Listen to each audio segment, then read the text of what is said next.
Hey there, Vertical Pursuit episode 45. Welcome in, Mike Barrett along with Mike Tatlock, Pastor Mike Tatlock.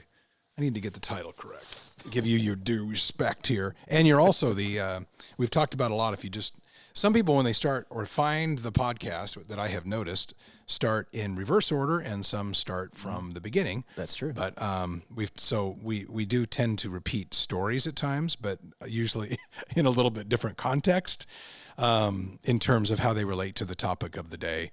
But Pastor Mike is also the team chaplain for the Portland Trailblazers. I used to work for the Trailblazers for a long time. Started in 99, and my last year was after 16 when I was the TV play-by-play broadcaster for a long time and traveled with the team and got to know a lot of the players, coaches, presidents, a lot of them, a lot of turnover.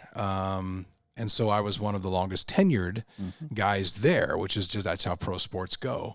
I mean, look at Vin Scully when he stepped down as 65 years of the voice of the Dodgers. It was crazy. But it turns into a scenario where you're the constant in all of that. And back when I was involved in that and was around and able to learn the world of chapel services before games, which I had been around a little bit in college to some degree, but not like the NBA. And normally, so I mean, it was a little unique for me, and in a good way, because normally broadcasters, you have the business side with a professional sports team. You have the business side, which is in the office, and you have the team side, which is usually at a facility. In the Blazers' case, a practice facility, and those two sides don't intermingle all as much as you think they might. So as the broadcasters, we're kind of in the middle. So you're not really part of the business side, but yet you travel with the team and you're around the team at practice all the time, but yet you're not invited to team things, really. Once in a while on the road, especially if we were to get into a hotel really late at night, which did happen. Once in a while, depending on who the coach was, we would get invited to come to a late night buffet because all the restaurants would be closed. Not that we didn't just eat on the plane an hour ago. So it's always kind of funny. I never ate. I mean, you had to watch what you eat because there was so much food everywhere you go in that life. The reason I bring that up is to say that I think because of my relationships with the GMs, both GM and assistant GM, scouts, coaches, assistants, trainers, the whole support staff that travel with the team, and then the relationship with some of the players, I, for whatever reason, ended up getting some access that not everybody had. Now, we had pretty full access, no matter what broadcast, and probably still do. I don't know. I've been gone for a few years. But one thing I had access to, which I really was careful about stepping and going into places where I felt weird. I didn't ever push it. I have, as we've talked about before, I've got this overabundance of self-awareness. So if I step into a room or step into a situation where I feel like maybe I shouldn't be in, I don't go in.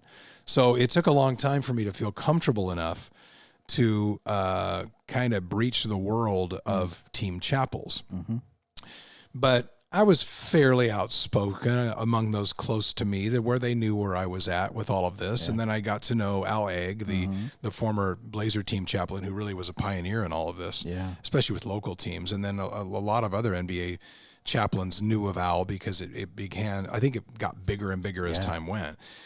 But because of that, I was able to be involved in some of those chapel services. And then when Al would get a little bit was getting on in years and had a lot of other duties, I was able to invite you in to substitute as a substitute chaplain. You hit it off with everybody. And then when it was Al's turn to kind of step away, I don't even know what year your first year was, but you became the team chaplain for the Trailblazers. And that's first of all, let me tell you this. You don't get paid a dime to do it. You wouldn't say that, but I can say that. You sacrifice a lot of time. You've done a lot of weddings for a lot of NBA players. You're close to players who are not only here, but who are playing with other teams, who are retired. We've talked about, we're going to have Myers Leonard on this show coming up because you and I both got really close to Myers when he was a Blazer before he went to Miami, and then had that whole situation happen, which I'm sure you've heard about, and then went to Milwaukee where he'd wrapped up, and now I think he is done, but I'm going to let him say that, not me, but he's not in the league this year. But what year was your first year with the Blazers? 15 or 16. Okay, yeah. Yeah, I think 15 was your first full-time year. Yeah. And so I kind of I've talked about the way that I was unceremoniously shown the door along with most of my broadcast crew and, out of the blue, really. But I look back on it now and I think, well, I got Mike in the door. What year was that? 16. It was after the 16 playoffs. Yeah. We had called the playoff win over the Clippers. And then I think the next series was Golden State, and we only broadcast. You're only allowed to do a local broadcast or regional broadcast for the first round, not the second round. So it turns out it's kind of funny because somebody put together for me kind of a quick little highlight reel of some of my time on the air. And the last game, or one of the big moments of the highlight tape was the Game 6 win over the Clippers at home, which won the series. Yeah. That was my last game. Wow. Very weird. And it was a couple months later, not even that. Yeah, I guess it was. A month and a half later or so, we were informed, and that was it. But you remain, and I am happy that you remain. I'm proud that you remain. Of all the things that when you talk about whatever your work life is and whatever you do for a living, you want to leave a legacy. Now, in my job, because it was on TV and is on YouTube and everywhere else, the legacy is a little easier because which can be good and bad. Yeah. In my case, I hope it was mostly good, but you're kind of my legacy. And I know that. Yeah, you know that. Absolutely. I feel that way. Exactly. And that's one of the weird ones. Whereas a highlight reel or a call of a big play, a game-winning shot, lives on YouTube and everybody knows about it. Not everybody knows that you're my legacy, and nobody knows, it's not something that people know, but it's the thing I'm most proud of. Yeah. And I wanted to take some time because we don't do it enough, and I don't want to go anywhere that's uncomfortable for you because, obviously you're not going to give names or detailed stories with players who've been through tough life situations and have called you in. But I want you to talk a little bit about, and you've talked about going to all-star games and meeting all of the team chaplains, but people ask me a lot about, especially after on the podcast, we refer on the surface to what it is what does that mean to be an NBA team chaplain? How many players come to chapel? I know the answers to these, but I'm telling you the questions that I get. And then how many players live it out in their lives? How many players are open with it, either on social media channels, in interviews? And for the ones that aren't, why aren't they? Yeah. And this came to my mind very recently when I was watching the NFL playoffs. Yep. And C.J. Stroud, the great rookie quarterback of the Houston Texans, Yeah. very outward in a non-judgmental Yeah. way about where his faith is, where he gets his confidence, and in fact, where he feels and why he feels he was placed in this position. Now, one interesting thing that happened recently, and this goes to society as it is today.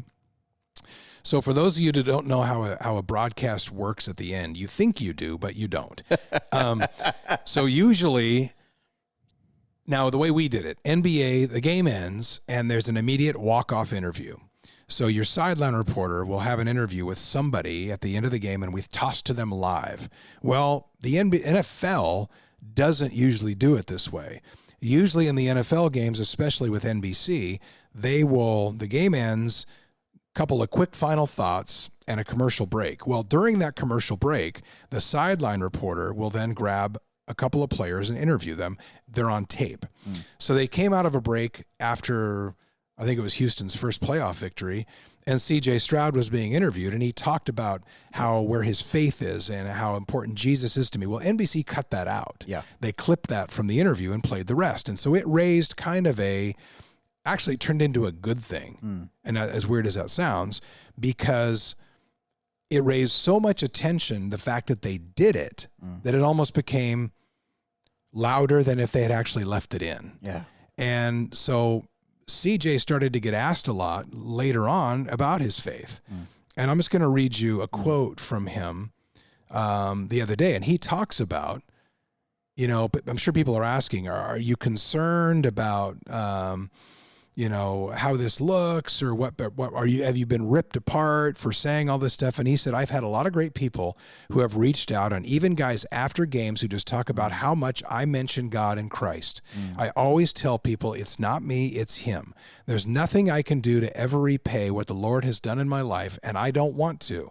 I just want to act in what he is calling me to do. I'm not perfect. I make mistakes every day, but at the same time, I know the God I serve is a forgiving God. There's a lot of us out here too that love the Lord, and there is nothing wrong with that. Wow.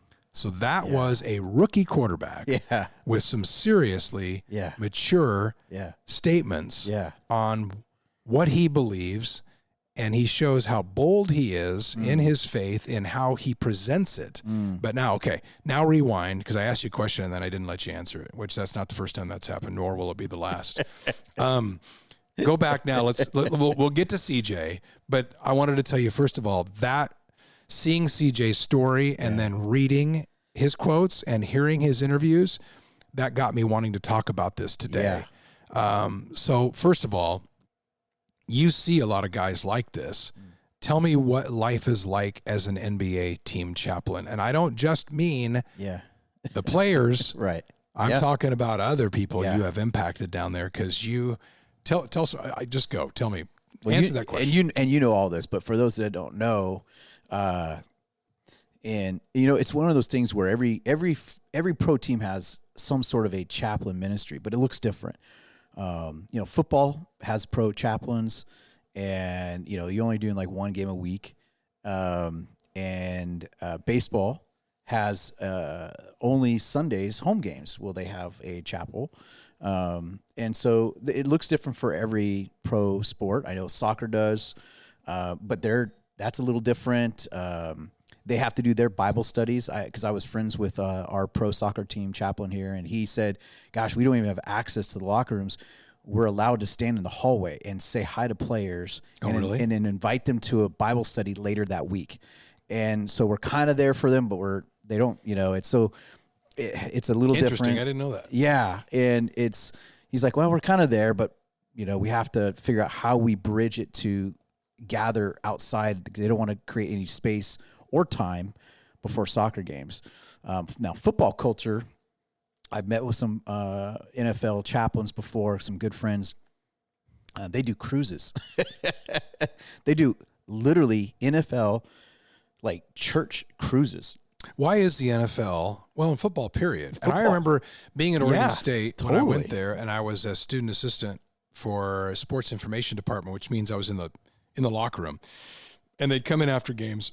And if you haven't been in a football, big-time football locker room, the emotions of the players, the thing that surprised me were after most games, the players come in. This is before the media, because there's a cooling off period. Players come in, and a lot of them go bawl their heads off at their locker, because it's just this release of emotion. Yeah. And then they do the Lord's Prayer really loud. Well, I was down there this year when Oregon State played Washington, and I was actually on the sidelines for that game, and I was before the game because a buddy of mine is good friends with the now coach of Alabama, Kalen DeBoer, and so we went down to see Kalen, and so I'm in the tunnel of the Huskies on the way to their locker room. It was pouring rain, if you remember that game, or a game Oregon State should have won, by the way. But they had it. I'm in the hallway, and you see the coaches coming through, and with college. And so here comes the linebacker. They're all split into groups, all the coaches. LBs, he's yelling for the linebackers. And they come in the tunnel, and he's starting to give them a little bit of a talk. And he mentions the Lord like 6 times. And then he starts the first 2 words of the Lord's Prayer, and they all break into it. Wow. And a couple of them are on their knees, a couple of them are crying. Wow. This is before the game. Wow. So anyway, it was a really cool thing. Wow. In fact, I should have videoed it. I didn't want to overstep, but it was a really cool moment. But anyway, we were talking about football. So that's a good example, because who else would have seen that?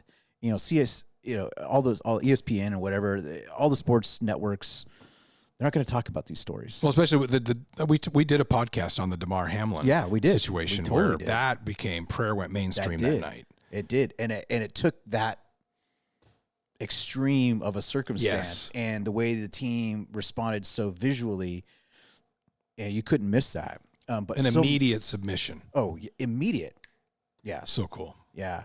And a lot of what happens is so behind the cameras, off the scenes, that doesn't always, you'll see a player who will maybe, raise a finger pointing to God and give God glory for a touchdown or for a, winning game shot or, and I know they get a lot of people going, oh, that's lame. It's like, it's most of the guys I know that do that, most of them, that's a real thing.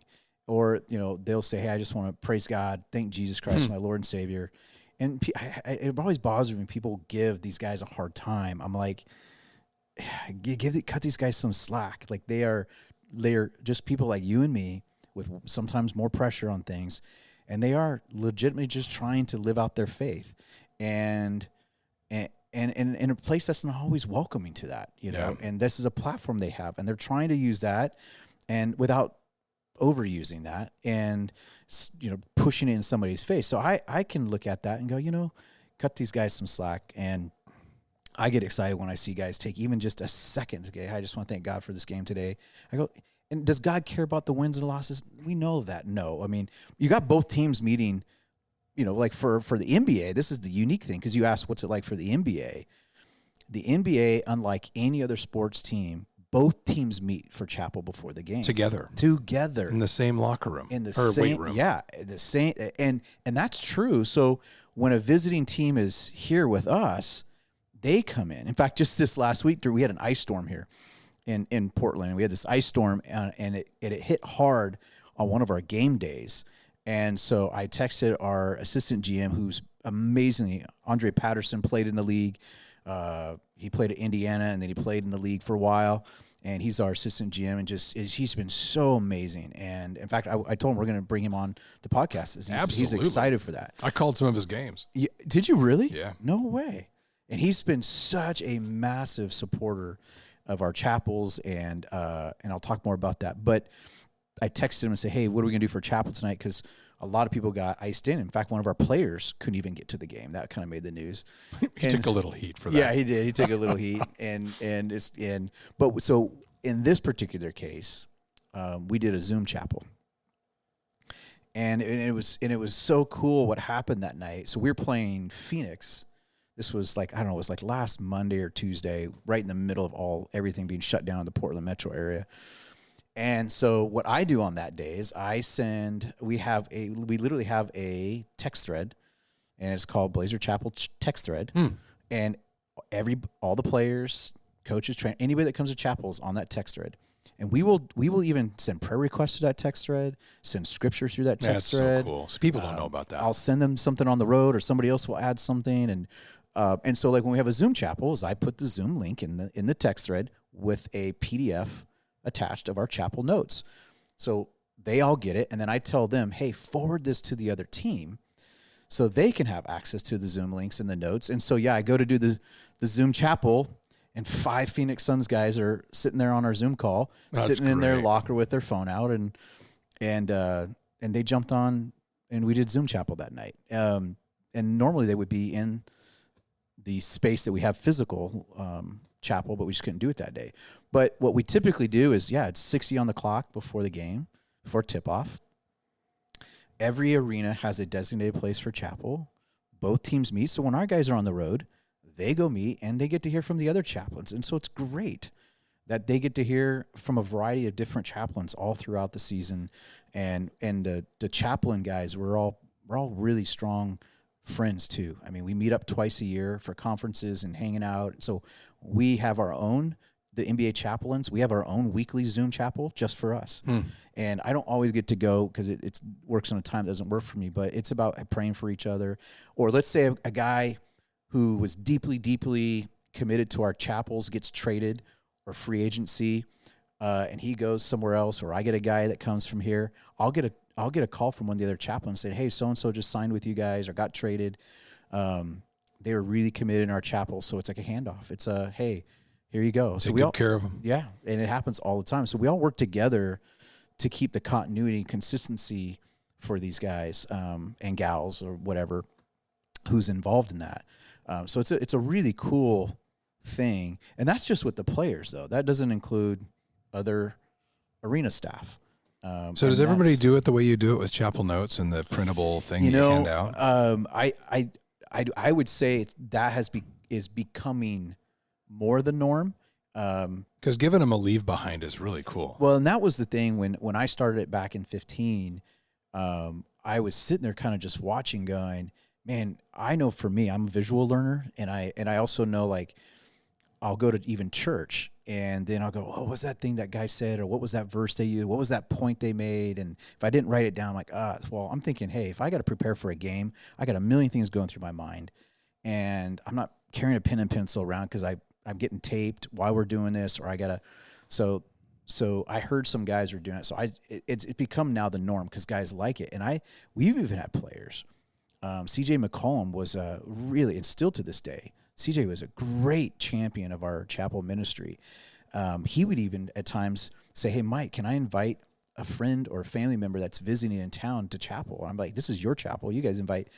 And that would happen occasionally, or sometimes these guys are really tight with other pro athletes.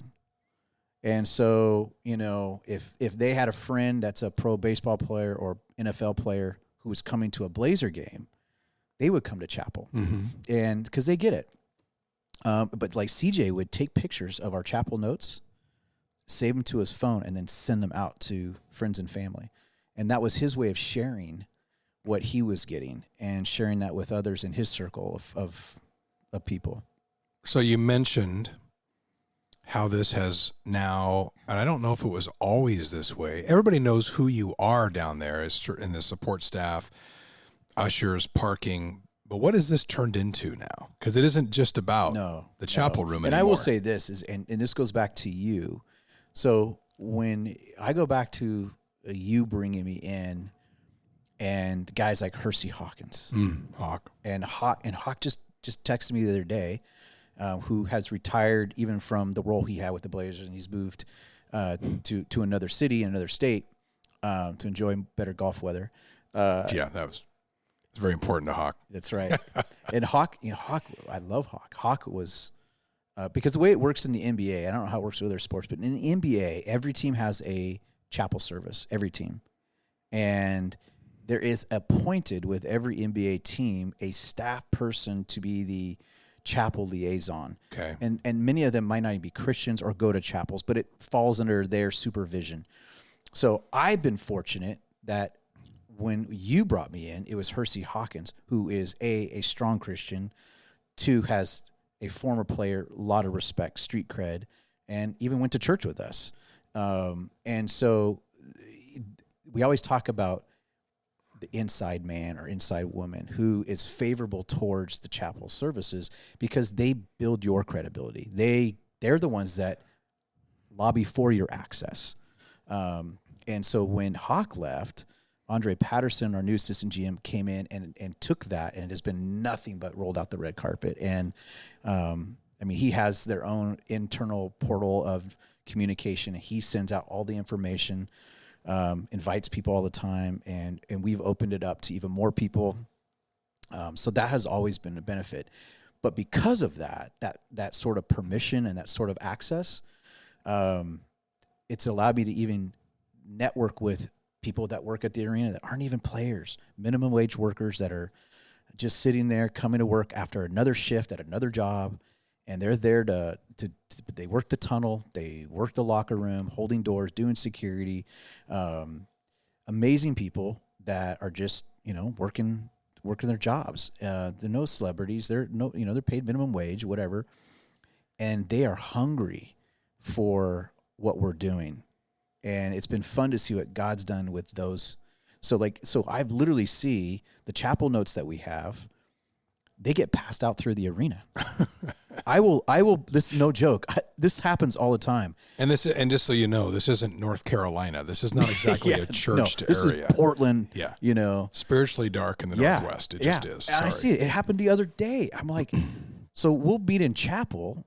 that's when I pass out the notes to all the players and anybody else that's in chapel. And then I'm walking through the arena and I'm seeing now employees with the chapel notes that I know, wait, I didn't give those to them.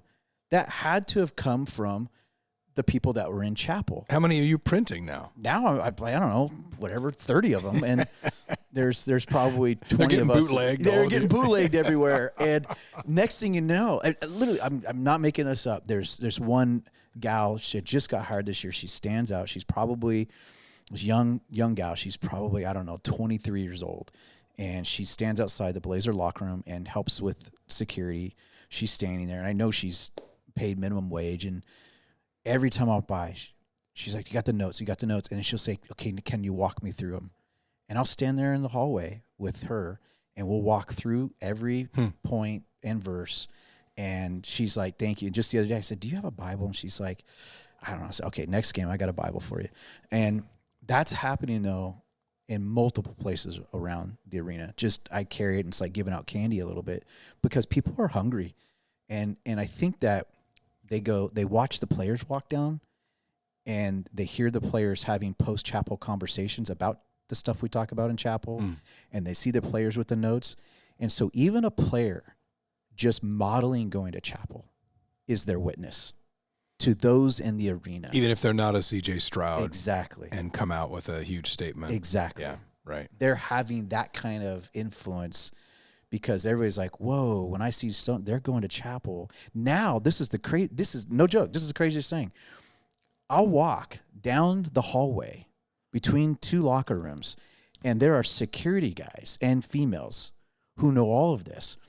And they know I'm going to chapel, and they're high-fiving me going, go get him, go get him, go get him, go get him, on my way to chapel. Getting you pumped up. Yeah. And they're like, you going to chapel, go get him, and then we'll be done, and I'll walk back down. They're like, do you have the notes? Can I have them too? And so now it's just become this really amazing thing that happens outside of the players and outside the actual team chapel. Why do you think that some players choose not to be outward with their faith? And what do you think that, I mean, I know society is cynical and sarcastic when it comes to anybody speaking about this. And and I've seen now, even some from like Hollywood and stuff have stepped out a little bit and have not been afraid because I think they're afraid, number one, they're going to get categorized. Yeah.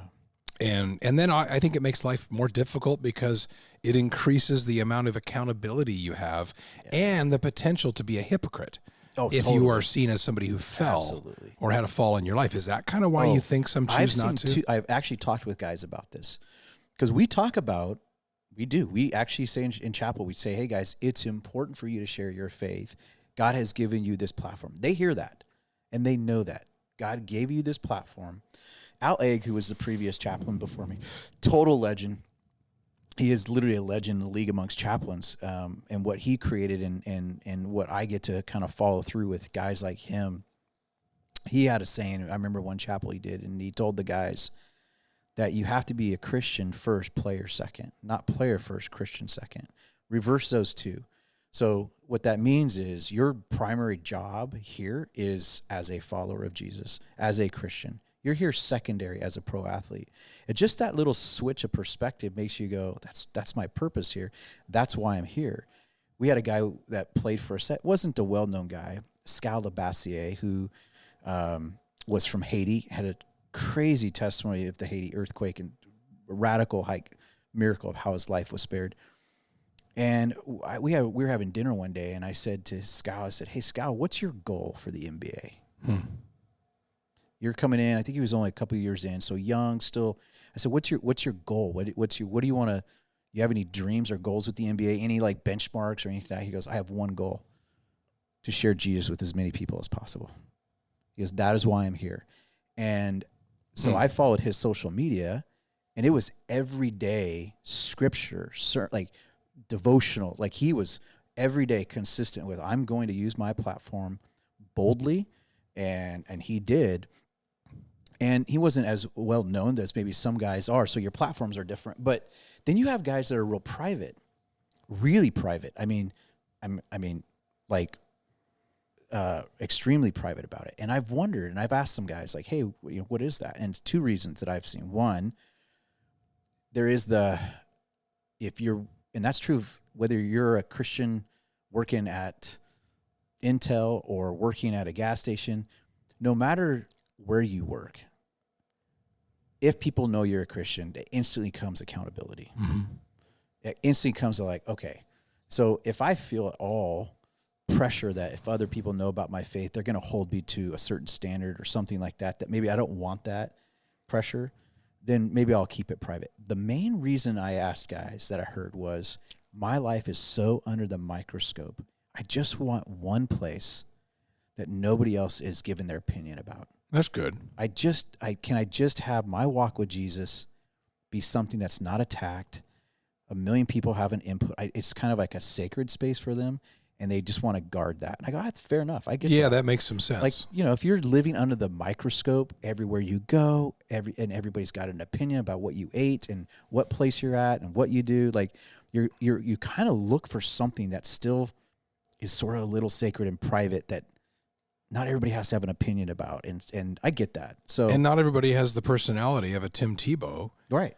Who can step out and have the right thing. And we know the Bible says, be prepared with an answer for your faith, which I think is something that you probably remind these guys about a lot, which is the opportunity in terms of making disciples. There's a few guys that come to my mind who are, Brandon Cooks, wide receiver for Dallas Cowboys, who played at Oregon State.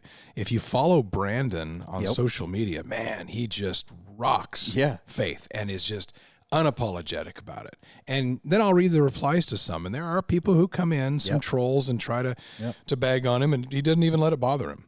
His perspective is fantastic. Totally. Absolutely. And I think that, it's interesting because when you were sharing earlier about censorship too, and where that plays into this, and about NBC taking the and I think that there's always that whole factor of what is actually going to be allowed to be seen, heard, in all kinds of those different spaces. But I love that these guys are taking the moment, whether it's a post-game interview, or, whether it's, something on social media that they post or whatever, the more that they can take opportunities to do that. And we literally talk about it. We say, hey, listen, here's the reality is that people are looking up to you. And that's a lot of pressure. It is. It's a lot of pressure. They look up to you, your role models. They want to emulate you.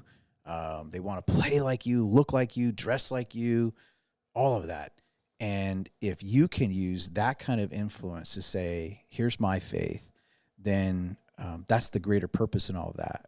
And I think guys are trying to figure out what that looks like. It is funny when you think about the different labels and the fear that somebody like an NBC would have, because last weekend, and I just remembered this, but the NFL on their main Twitter account, or X as it's called now, before the Baltimore game, Lamar Jackson was with another Ravens player, clearly locked in prayer before the game. Yeah. Heads down, heads on each other, each shoulder pads praying, and then the caption was Lamar and somebody else taking it all in.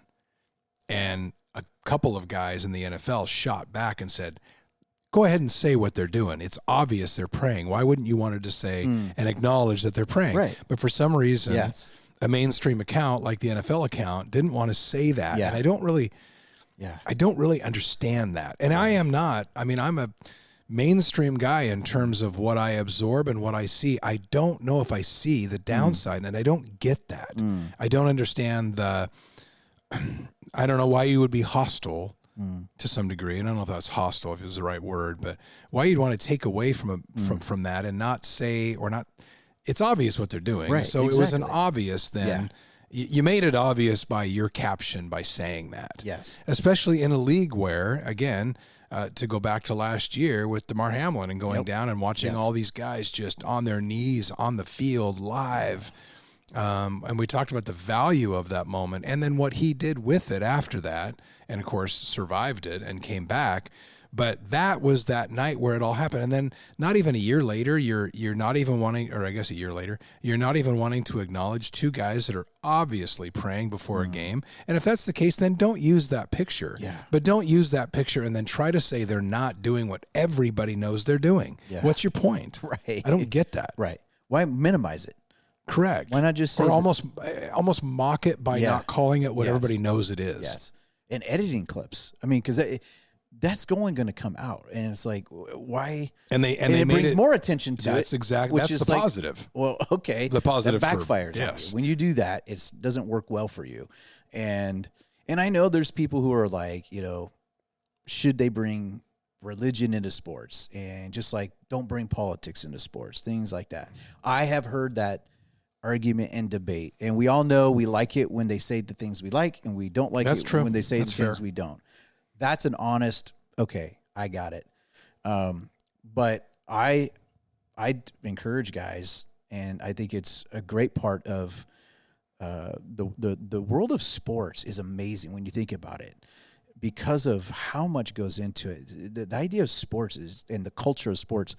I mean, you and I are both just sports fans. So, I mean, we grew up in it. That's part of who we were in our own lives. But I remember as a high school kid, I mean, the camaraderie you have, the team building, there's just something so unique about that. It's what you see in the military, too, about when you're going up against a shared opposition, and I think the sports team prepares you for that, even in life.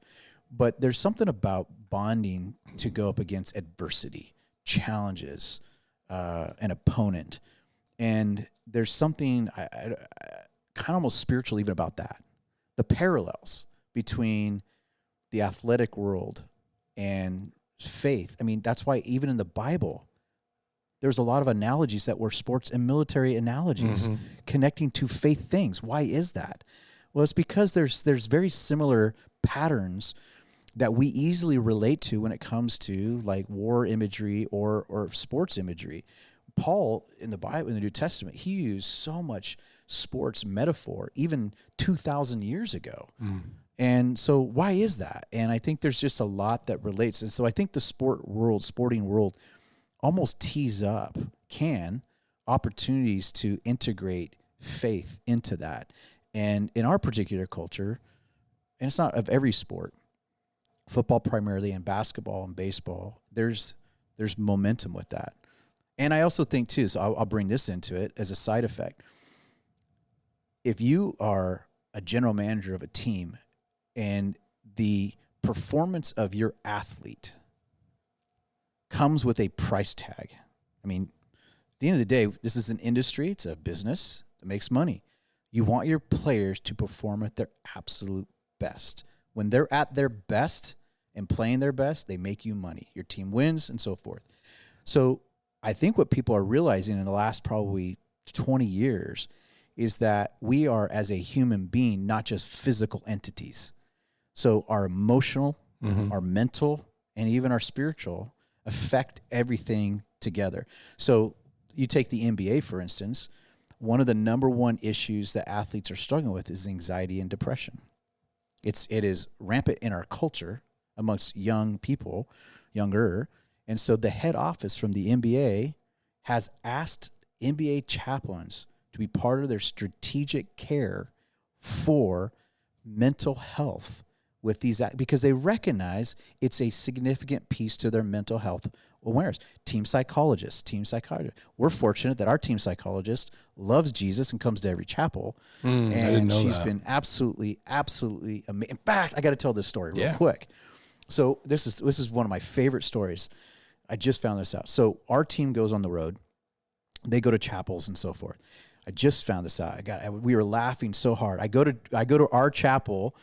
Our team had just got back from, I don't know where we played, another team on the road. And so we walk in, we're having chapel, and they all go, Mike, this is the players and the staff. They're like, did you hear what happened on the road? I said, no, what happened? They said, well, last night when we were in such and such city, we couldn't get into the locker room for chapel. The security guard from the team wouldn't let our players into chapel. So here comes all of our players walking to go to chapel in this other arena, like every team does. Right. This must have been a new security guard, and stopped our players and our team and trainers and coaches from going into chapel. Wouldn't let them. So they're standing in the hallway being told they can't come into chapel. And so guess what they did? They did their own chapel right there in the hallway. Oh man. They huddled up, they prayed together, and they came back and they were so excited. They told me like, "Hey, we led our own chapel on the road." Way. Yeah, and I was like, "Oh." Somebody took the reins and stepped up. Yes.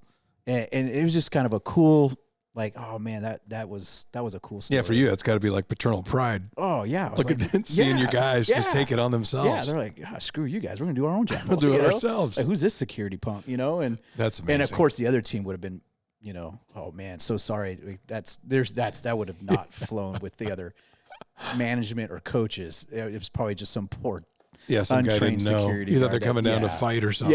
Yeah. So unfortunately, but it was probably unintentional. Just wasn't trained. I didn't know how things worked. But those sort of things are like, really, really cool moments to hear. Like they're owning their own faith, and that's the whole goal, is to train them up that they're not dependent on us, that they can run with their own faith, and because they're going to retire from the league, and they need to be able to go and hopefully, live that out. Do you find that the players that are around chapel and have a walk, is their perspective about struggles and victories maybe a little more in check than others? Are they a little more, I don't want to say, not mentally mature, but better equipped when they're getting their strength from somewhere else? Absolutely. I mean, that's and we have a lot of players that can't come to chapel because of, it could be they're getting a trainer needs to do some treatment for them prior to the game, and they're all about routines. It's all about routine, and you got to schedule guys at certain times. There's shoot around is scheduled, and I mean it's very and so there's a lot of guys that would want to go. So even if they're not there, it doesn't mean that it doesn't work out for everybody. And so like I have seen for a lot of them, they lean on their faith even if they can't come to chapel. And so what our guys will do is they'll bring the chapel notes back and give them out. And so guys who making disciples, and sometimes I'll walk in the chapel or locker room and I'll say, "Hey, I know you normally come, but you can't for a while, and so here's the notes." And I like this year, every Christmas I give them. This was cool. Every year I give them a devotional. It's a daily devotional, 365 days. I give them every new year to start. Hey, here's a challenge for the next 365 days. Your New Year challenge is that you would read one of these little devotionals for every day. And I give those out every year. And this year I came in, it was our first game of the new year. I said, "Hey guys," came in with a whole stack of them, said, "Here's your, whatever." And one of our team psychologists, Dr. Green, she said, "I just finished last week the one you gave me last year." And she's like, "I was so excited you were going to do this again and give us wow." And so some of the guys that weren't in chapel, I just go put it in their locker because they couldn't make it and just pass them out there or whatever.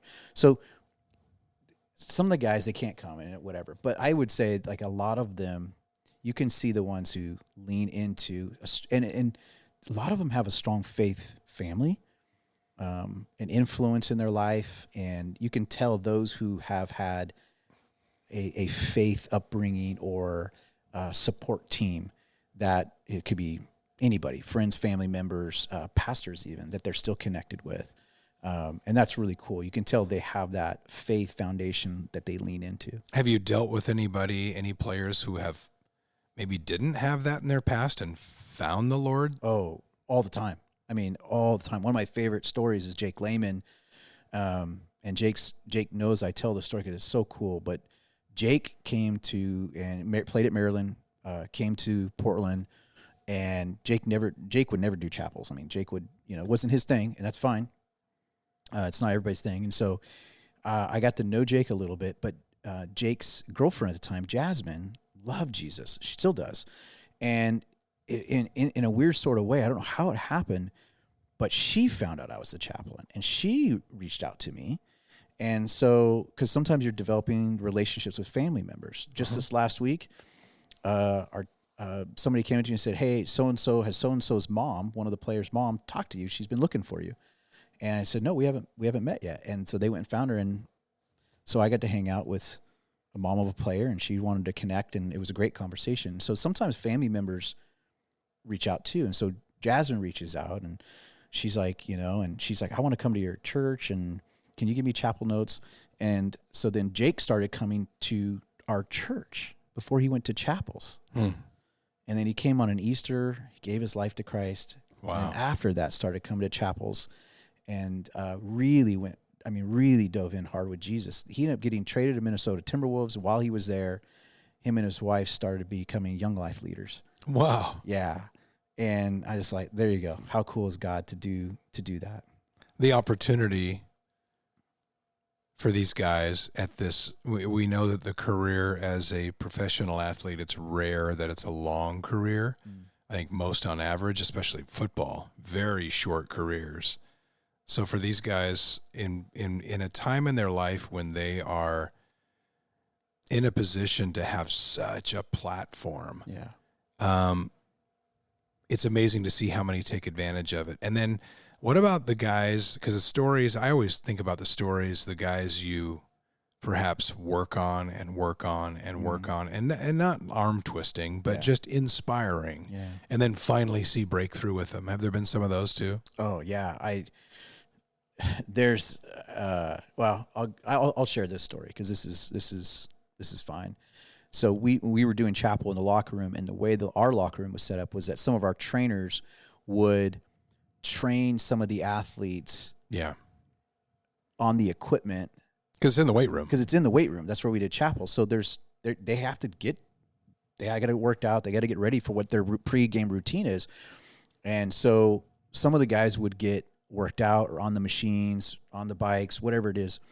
So it was really cool to see a year that Carmelo Anthony was here. And so we're doing chapel over in this area, but our trainer was stretching him on the other side of the room. And so kind of separated from chapel. But they're hearing it. And I'll never forget, this was the absolute last live chapel before COVID. And I'll never forget, this was one of the most standing out chapels that we did.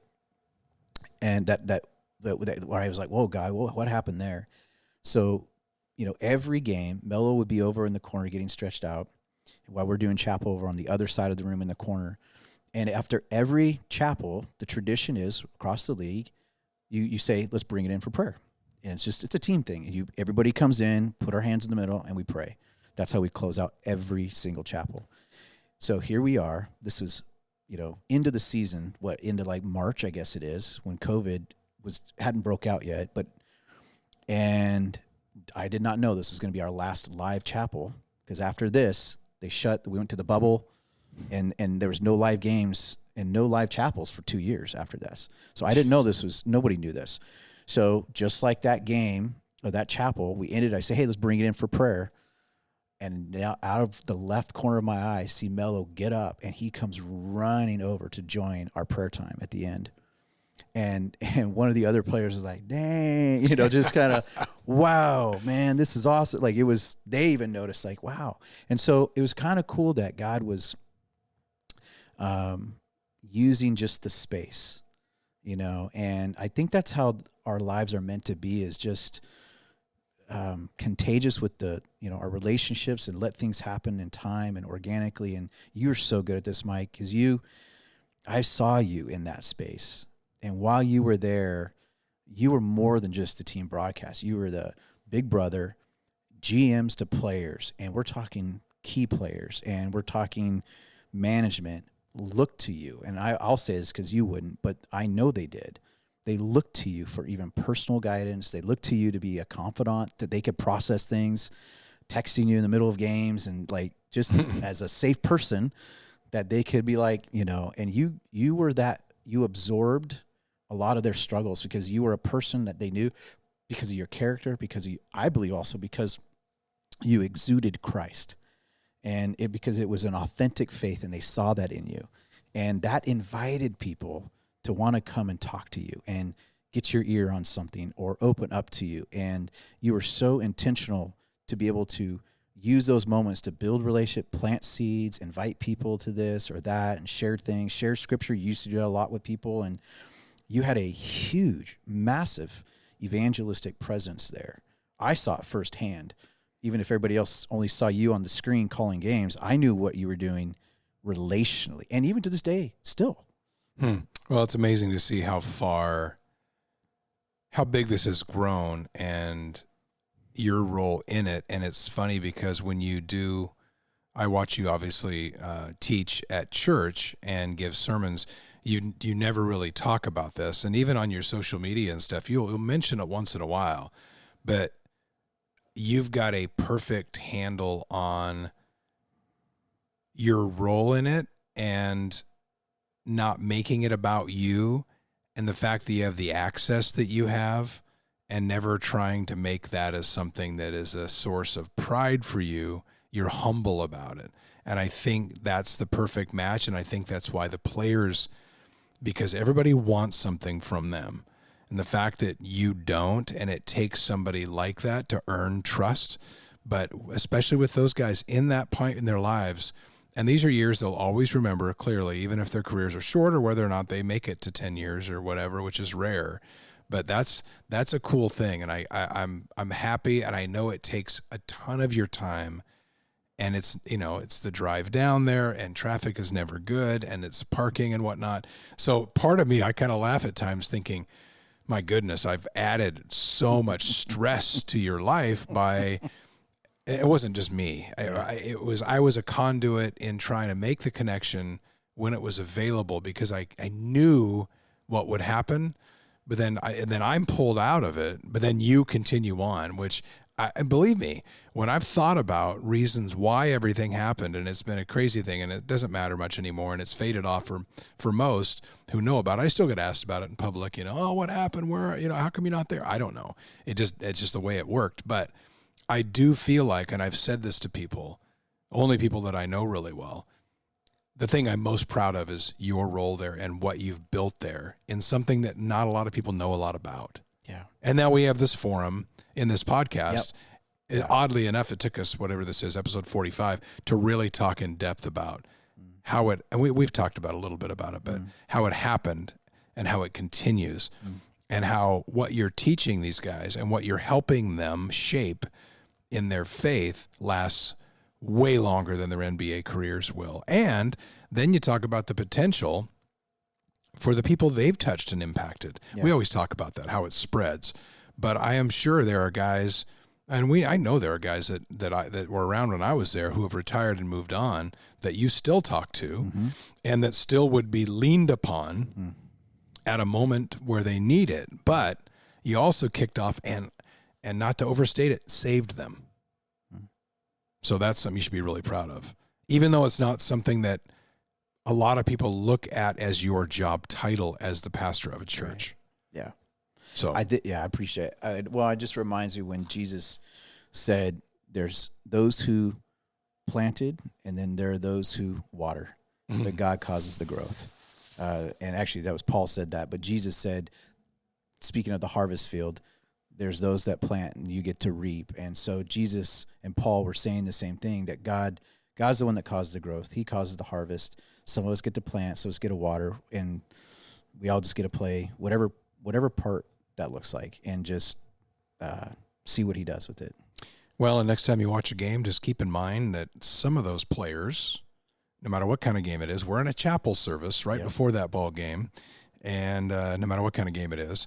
And I know that even like PGA Tour, they talk about having, there's a Bible study on tour that the guys will come to, and there's an organization there. And so I just love that it has that role in sports. It does. And a whole nother podcast for another time, but the rodeo world does too. And you and I both love that world and how faith is and rodeo church and anyways, it's great to see how for now, there's still this access that God is allowing to happen in these arenas of sports and influence, and just make the most of those opportunities while we have them. Yeah, and I don't think that part will go away. I think it's too ingrained in the fabric of what these sporting events are. Yeah. And I love. We talked earlier about one of the scriptures that talks about always being prepared to answer why you have your faith. And there's the other one: never be ashamed of the gospel. That's right. And I love that these guys are not, and that they have the boldness in a cynical world. And they know that that people are going to likely mock them and make fun of them for whatever. The fact that they do it anyway is fantastic. And guys like you keep that going and that flame, and it spreads. And so you should be proud of it. Nice work. That's Pastor Mike Tatlock. I'm Mike Barrett. Thanks for spending time with us on Vertical Pursuit, and we will see you next time.